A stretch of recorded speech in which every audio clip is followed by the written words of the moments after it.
नमस्कार, capital TV का खास शो राहुल का अग्निपथ देख रहे हैं आप। मैं हूं आपके साथ पूजा। इन दिनों कांग्रेस पार्टी का हाल ऐसा है मानो हर दिशा में संकट गहराता जा रहा हो। बैठकों का दौर जारी है, मगर इन बैठकों से ज्यादा सुर्खियां बटोर रहे हैं पार्टी के अंदर के झगड़े। हरियाणा के भिवानी में एआईसीसी सचिव की मौजूदगी में ही कांग्रेसी आपस में उलझ गए। ना अनुशासन ना नेतृत्व की पकड़ दिखी। वैसे बात सिर्फ हरियाणा की नहीं है, बिहार में भी कांग्रेस की स्थिति डगमगाती नजर आ रही है। महागठबंधन की पटना में हुई बैठक उम्मीदों की बजाय असहमति और आरोपों की वजह से चर्चा में रही। सहयोगी दल कांग्रेस की ढुलमुल रवैये से नाखुश दिखे। अब चुनाव से पहले ही अगर ये हाल है तो मैदान में उतरने के बाद क्या होगा? तो वहीं राहुल गांधी कांग्रेस के लिए मुसीबत बनते चले जा रहे हैं। अब कांग्रेस ने रणनीति ये बनाई है कि राहुल गांधी के महाराष्ट्र विधानसभा चुनाव में गड़बड़ी के आरोप को आगे बढ़ाते हुए प्रदर्शन किया जाए। कांग्रेस महाराष्ट्र में 14 जून को चुनाव आयोग के खिलाफ प्रदर्शन भी करेगी। साथ ही राहुल गांधी ने एक विदेशी मीडिया का हवाला देते हुए मोदी सरकार पर आरोप लगाया है कि महाकुंभ भगदड़ में आंकड़ों में छिपाई गई गरीबों की लाशें। इसको लेकर आपको राहुल गांधी का ट्वीट भी दिखाएंगे और इन तमाम मुद्दों पर चर्चा के लिए मेरे साथ स्टूडियो में मौजूद हैं कैपिटल टीवी के एग्जीक्यूटिव एडिटर राजीव जी। सर, आपका बहुत बहुत स्वागत है। धन्यवाद। हरियाणा हो या बिहार, हर जगह कांग्रेस के अंदर मीटिंग पे मीटिंग चल रही है। क्या हाल है कांग्रेस पार्टी का? देखिए, कांग्रेस राहुल गांधी के नेतृत्व में है और जब नेतृत्व राहुल गांधी जैसा नेता संभालेगा तो हर जगह आपस में स्थानीय लीडर तो झगड़ा करेंगे ही। जैसे हरियाणा में पिछले दिनों राहुल गांधी ने मीटिंग ली और कहा कि कांग्रेस के संगठन का सृजन करें। सृजन में सबसे पहले डिस्ट्रिक्ट के कोऑर्डिनेटर, जिला अध्यक्षों की नियुक्ति की जाएगी और नियुक्ति की जिम्मेदारी किसे दी जाए, इसको लेकर हंगामा हो गया। पहले तो नियुक्ति की जिम्मेदारी को लेकर जब 17 नेताओं के साथ बैठक की थी राहुल गांधी ने, तो उसी समय सवाल उठा। भूपेंद्र सिंह हुड्डा ने कहा प्रदेश कांग्रेस की जिम्मेदारी हमारे पास थी, प्रदेश अध्यक्ष भले ही उदयभान हो, लेकिन प्रदेश कांग्रेस की जिम्मेदारी हमारे पास पहले भी थी। हमारे नेतृत्व में चुनाव लड़ा गया, उसके बाद चुनाव किसी कारणवश हारे हैं तो उसमें हमारी सारी भूमिका नहीं है। फिर भी आपने अब तक नेता प्रतिपक्ष की घोषणा नहीं की, तो आगे जो संगठन का सृजन करेंगे उसमें किसकी भूमिका होगी ये तय कर लो। तो बिना नेता प्रतिपक्ष घोषित किए भूपेंद्र सिंह हुड्डा को कहा गया कि आप नेतृत्व कीजिए कि कहां कहां किन किन लोगों को जिलाध्यक्ष नियुक्त किया जाए और फिर संगठन कैसे आगे बढ़ सके। अब जब भूपेंद्र सिंह हुड्डा को ये जिम्मेदारी दी गई तो ये ऑब्वियस सी बात है कि वहां एक गुट तो है नहीं। अब सुरजेवाला को परेशानी होगी, कुमारी शैलजा को परेशानी होगी। ये दोनों उस मीटिंग में भी थे जहां राहुल गांधी नेताओं से मुलाकात कर रहे थे। तो उसके बाद जब संगठन बनना शुरू हुआ तो सबसे ज्यादा समस्या तो गुटबाजी का असर वहीं देखने को मिलता है जब लोकल लेवल पर यानी कि ब्लॉक लेवल पर और जिला लेवल पर संगठन का निर्माण हो। वही लोग जो हैं वो बूथ लेवल कार्यकर्ताओं को ढूंढते हैं। तो ऐसे में समस्या होनी थी। भिवानी में जिलाध्यक्ष की नियुक्ति होनी थी और वहां पर 3 गुट के लोग पहुंचे हुए थे।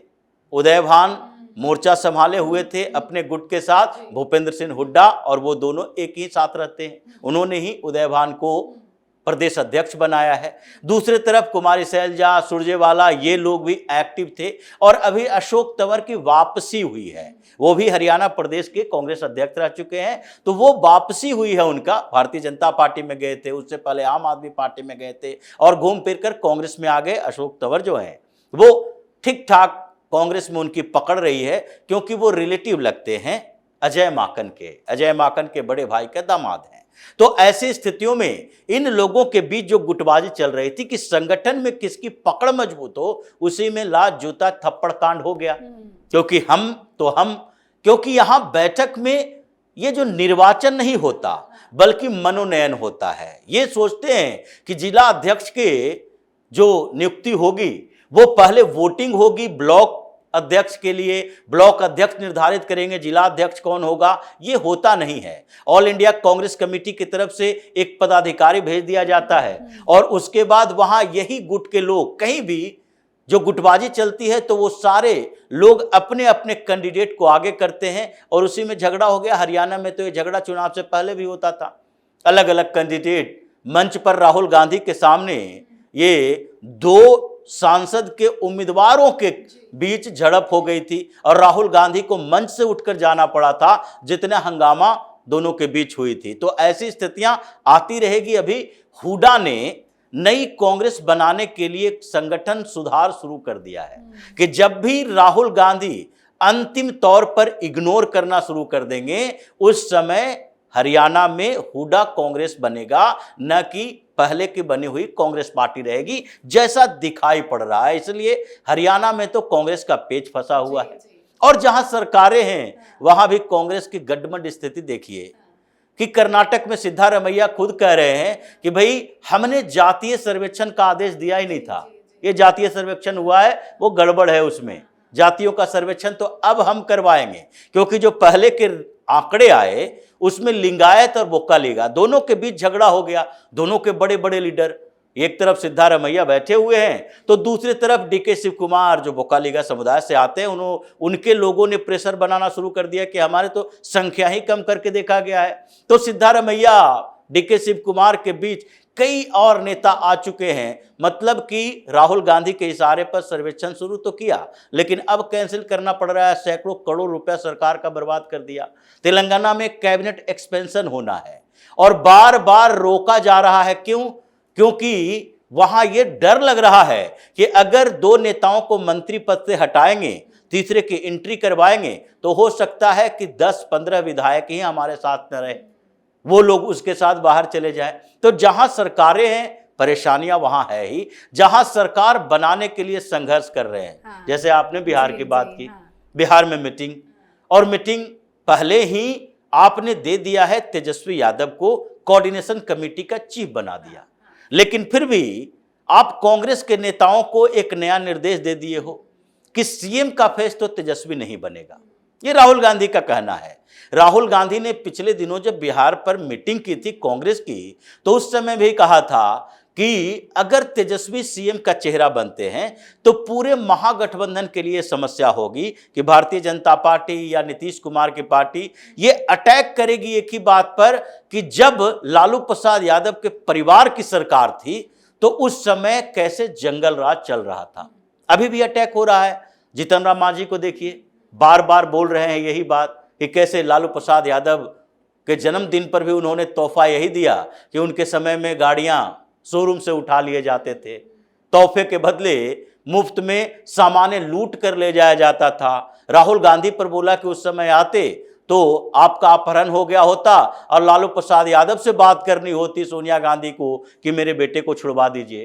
तो वो राहुल गांधी का मानना है कि सीएम का फेस नहीं होना चाहिए, जबकि राजद का कहना है कि बिना चेहरे के चुनाव लड़ोगे तो फिर कोई आधार नहीं बचेगा कि आपका मुख्यमंत्री कौन हो, तो फिर लोग भी कंफ्यूज हो जाएंगे और महागठबंधन की स्थिति खराब हो जाएगी। तो सीएम के चेहरे पर तो झगड़ा चल ही रहा है, लेकिन दूसरी तरफ सीट शेयरिंग का फार्मूला, अब सीट शेयरिंग का फार्मूला डेवलप कैसे होगा जबकि सबकी महत्वाकांक्षा बढ़ी हुई है। ये 4 बार मिल लें, 5 बार मिल लें, 8 बार मिल लें, कांग्रेस को अपनी औकात का पता नहीं है। ये राहुल गांधी सिर्फ बिहार दौरा करके ये साबित करना चाहते हैं कि कांग्रेस का संगठन पहले से मजबूत हो चुका है तो वहीं पर। तो इसलिए ये चाहते हैं कि पिछली बार की तरह तक कम से कम हमें सीटें दी जाए और हमारे तरीके से सीटों का डिस्ट्रीब्यूशन हो। ऐसा नहीं कि सीटें भी वो दे दो जहां पर राजद की स्थिति कमजोर हो। तो इसलिए जब भी बैठक होती है तो कोई ना कोई सीधे आ जाता है कि कांग्रेस की सीटें कम होनी चाहिए। इस बार भी बैठक हुई तो वामपंथी पार्टियां, जो 3 वामपंथी पार्टियां सीपीआई, सीपीआईएम और सीपीआईएमएल, ये तीनों वामपंथी पार्टियां भी बिहार में ज्यादा एक्टिव है। उसको लगता भी है कि लोकसभा चुनाव में, उससे पहले विधानसभा चुनाव में हमारा स्ट्राइक रेट सबसे बेहतर रहा है, 16 सीटों में से 12 सीटें जीत कर आए। तो ऐसे में नेगोशिएशन करना चाहिए। और वामपंथी पार्टियों में सीपीआईएमएल का कहना है कि हर जिला में कम से कम एक उम्मीदवार हमारा होना चाहिए। अगर एक जिला में एक उम्मीदवार भी होगा तो 38 से 40 सीटें चाहिए, क्योंकि सिर्फ जिला स्तर पर उम्मीदवार तो निर्धारित करेगा नहीं, यह भी कहेगा कि जिन रेंज में हमारी पकड़ अच्छी है। जैसे मगध रेंज में सीपीआईएमएल ने पिछले बार एक ही जिला में 4-4 सीटें जीती, तो वहां पर तो वो चारों सीटों पर दावेदारी करेगा, लेकिन उसके बाद भी हर जिला में प्रेजेंस होना चाहिए। ऐसा न लगे कि कम्युनिस्ट पार्टी इस पूरे क्षेत्र से ही गायब है। तो 40 सीटें चाहिए, 40 सीटें कहां से देंगे? अगर 40 सीटें उसे देते हैं तो ये जो वीआईपी है, विकासशील इंसान पार्टी, मुकेश सहनी अपना चैलेंज लेके बैठे हुए हैं कि राहुल गांधी छोड़ो, हम यहाँ के बड़े लीडर हैं, सन ऑफ मल्लाह हैं, हमें भी 50-60 सीटें चाहिए। अगर नहीं दोगे तो कोई बात नहीं है, हमें जब 4-5 सीटों पर चुनाव लड़ना है तो हमारे लिए एनडीए का दरवाजा भी खुला है, हम वहां जाएंगे, पिछली बार की तरह 5 सीटें लिए थे, सबके सब जीत कर आएंगे। तो ये स्थिति महागठबंधन में चल रही है कि इतनी पार्टियां हो गई है कि सीटों की संख्या 243 नहीं 350 भी कर दिया जाए तो पूर्ति नहीं हो। मतलब हर राज्य में कांग्रेस के अंदर बवाल है, मीटिंग भी हो रही है तो भी कोई सॉल्यूशन नहीं निकल रहा है। थोड़ा सा चर्चा करेंगे महाराष्ट्र को लेकर, उसके बाद राहुल गांधी का ट्वीट अपने दर्शकों को दिखाएंगे। सर, महाराष्ट्र में कांग्रेस पार्टी ने क्या रणनीति बनाई है चुनाव आयोग के खिलाफ? देखिए, चुनाव आयोग के खिलाफ इनकी रणनीति ये मशाल जुलूस निकालेंगे, मार्च निकालेंगे, लेकिन चुनाव आयोग तो पहले ही कह चुका है कि आप हमें ऑफिशियली बताएं और बताने के बाद हम उसका जवाब देंगे। लेकिन ये मशाल जुलूस मार्च जो निकाल रहे हैं उसके खिलाफ चुनाव आयोग तो अपनी तैयारी कर रही है, लेकिन सरकार ने एक दूसरी तैयारी कर रखी है, महाराष्ट्र की सरकार और खासकर केंद्र सरकार, जिससे कि स्पेशल सेशन की मांग कर रहे थे राहुल गांधी बार बार। तो स्पेशल सेशन की घोषणा तो नहीं होगी, ये पहले ही कह दिया गया, लेकिन एक मॉक सेशन चलाया जाएगा। मॉक सेशन की बात चल रही है कि जैसे मॉक ड्रिल चलता है वैसे मॉक सेशन होगा, और वो हिंदुस्तान के 780 जिलों में होगा, हर डिस्ट्रिक्ट में। और हर डिस्ट्रिक्ट में जो ये मॉक सेशन मोदी गवर्नमेंट चला रही है उसका 2 एजेंडा है। उस सेशन में चर्चा होगी पाकिस्तान के खिलाफ कार्रवाई पर, और दूसरी चर्चा होगी राहुल गांधी के संविधान बचाओ पर। और ये समय कौन सा है? 12 जून। आज से ही ये शुरुआत हुई थी इमरजेंसी लगने की घोषणा, क्योंकि इलाहाबाद हाई कोर्ट का फैसला आया इंदिरा गांधी के खिलाफ और वो उनकी सांस दी गई, तो उसके बाद इमरजेंसी की तैयारी कर दी। तो इसलिए अब जो ये पूरा सेशन चलेगा मॉनसून सत्र से पहले, हर जिलों में राहुल गांधी कांग्रेस को एक्सपोज किया जाएगा, और फिर उसके बाद इनके इलेक्शन कमीशन पर जो सवाल खड़े कर रहे हैं उसके खिलाफ अभियान चलाया जाएगा। राहुल गांधी के पास इतना बड़ा संगठन नहीं है। ये महाराष्ट्र में अगर उतरेंगे, महाराष्ट्र में जो चुनाव आयोग के खिलाफ जा रहे हैं वो भी 8 से 10 जिले ऐसे हैं जहां कांग्रेस के पास 500 से 1000 लोग इकट्ठे होंगे जुलूस निकालने के लिए। ये वह पार्टी महाराष्ट्र में बन चुकी है जो अपने आप में कंफ्यूज है। यानी चुनाव आयोग अब तैयारी करेगी आगे कि जब कांग्रेस पार्टी हमारे खिलाफ सीधे हमारे ऊपर आरोप लगा रही है तो फिर इसको चैलेंज देने के लिए हमें कोर्ट ही जाना पड़ेगा। तो हो सकता है चुनाव आयोग कुछ समय के बाद कहे कि जिस तरह के आरोप लग रहे थे उसका जवाब तो हमने दे दिया, अब इनके प्रदर्शन का जवाब हम प्रदर्शन से तो नहीं दे सकते, हम पॉलिटिकल पार्टी नहीं है। तो ऐसे में प्रदर्शन का जवाब कोर्ट से होगा, इसलिए तैयारी बड़ी है राहुल गांधी के खिलाफ। बिल्कुल। तो अब आपको राहुल गांधी का ट्वीट दिखाते हैं जिसमें उन्होंने लिखा है कि बीबीसी की रिपोर्ट बताती है कि कुंभ मेले की भगदड़ में हुई मौतों के आंकड़े छुपाए गए, जैसे कोविड में गरीबों की लाशें आंकड़ों से मिटा दी गई थी, जैसे हर बड़े रेल हादसे के बाद सच्चाई दबा दी जाती है। यही तो बीजेपी मॉडल है, गरीबों की गिनती नहीं तो जिम्मेदारी भी नहीं। अब अचानक से इतने दिनों के बाद महाकुंभ में जो भगदड़ हुई उसका जिक्र राहुल गांधी क्यों कर रहे हैं? देखिए, राहुल गांधी को विदेशी मीडिया पर आंशिक जो कहते हैं विश्वास, वो विश्वास होती है। अगर या ये कह दें कि विदेशी मीडिया की रिपोर्ट से सही होती है, क्योंकि हिंदुस्तान की मीडिया ने किसी ने भी ये तो बताया नहीं कि 37 का आंकड़ा नहीं 82 का आंकड़ा था। ये सारे रिपोर्ट सरकार के हैं, और बीबीसी की रिपोर्ट में एक एक व्यक्ति का नाम भी नहीं दिया गया, यह अंदाजा लगाया जा रहा है। और उसमें अगर आपको बीबीसी की रिपोर्ट पर या विदेशी मीडिया की रिपोर्ट पर इतना भरोसा है तो राहुल गांधी के खिलाफ भी कई रिपोर्ट हैं, उस पर भी भरोसा होना चाहिए। राहुल गांधी के खिलाफ रिपोर्ट आया, उसमें कहा गया कि राहुल गांधी तो हिंदुस्तान का नागरिक ही नहीं है, 3 देशों की नागरिकता लिए हुए, पासपोर्ट लिए हुए। उसके बारे में कहा गया राहुल गांधी की बाहर में शादी हुई है, और वो भी शादी किससे हुई है?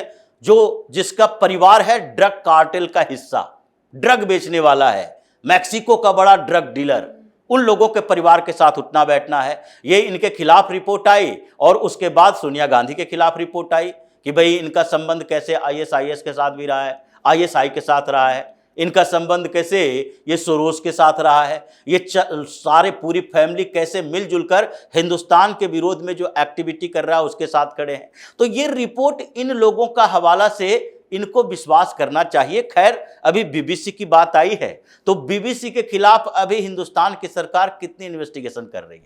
ये बीबीसी हिंदी जो हिंदुस्तान से चलता है, वो बीबीसी हिंदी भी अभी अपने आप को चेंज कर लिया क्योंकि ये ब्लैक लिस्ट होने वाला था। इसने फेमा के रूल का उल्लंघन किया, फॉरेन इन्वेस्टमेंट का उल्लंघन किया, उसके कारण ये अब यहां पर केवल और केवल एक प्राइवेट कंपनी जिससे टाई अप है उसके साथ चल रहा है। बीबीसी इंग्लिश की बात है। ये जो रिपोर्ट आई है, अभी बीबीसी की एक डॉक्यूमेंट्री और आई, जिस सिद्धू मूसेवाला के घर राहुल गांधी गए थे उसके मर्डर के बाद, उसके पिता अभी कह रहे हैं कि बीबीसी ने डॉक्यूमेंट्री बनाई है ये सिद्धू मूसेवाला के मर्डर के ऊपर, वो बैन होना चाहिए। उन्होंने लेटर लिखा सारे लोगों को। राहुल गांधी ने उसके समर्थन में क्यों नहीं बोला? कुछ बोलना चाहिए क्योंकि सिद्धू मूसेवाला के घर गए थे ये तो उन लोगों को समर्थन कर रहे हैं, लेकिन फिर भी उस बात के लिए नहीं कहेंगे। जब मोदी के खिलाफ डॉक्यूमेंट्री बनाया था तो इन लोगों ने पूरे हंगामे के साथ इसको उठाया था। तो अभी एक रिपोर्ट आई है और ये पंगा अब मोदी से नहीं सीधे योगी के साथ है। मतलब राहुल गांधी ने योगी को चैलेंज किया है, अब योगी का चैलेंज इनके लिए होगा। अब आगे देखिए कि इन मामलों में योगी कौन सा एक्शन लेते हैं। बिल्कुल सर, बहुत बहुत धन्यवाद सर समझाने। धन्यवाद। तो कुंभ में भगदड़ में लोगों की मौत पर एक विदेशी मीडिया की रिपोर्ट ने बड़ी पड़ताल की, जिसमें बहुत बड़े बड़े दावे किए गए। इसमें कहा गया कि भगदड़ में कम से कम 82 लोगों की मौतें हुई है। इस रिपोर्ट पर कांग्रेस ने बीजेपी को घेरा है। राहुल गांधी सवाल पूछ रहे हैं, लेकिन जिस तरह से कांग्रेस पार्टी के अंदर भगदड़ मचा है उसको लेकर ही उल्टे राहुल गांधी से सवाल पूछे जा रहे हैं। चाहे वो हरियाणा हो, महाराष्ट्र हो या बिहार ही क्यों ना हो, हर जगह कांग्रेस पार्टी के अंदर जबरदस्त विस्फोट है। हर मीटिंग से बवाल की ही खबरें सामने आ रही है। तो आप अपनी राय कमेंट करके लिखिएगा। देखते रहिए कैपिटल टीवी। नमस्कार।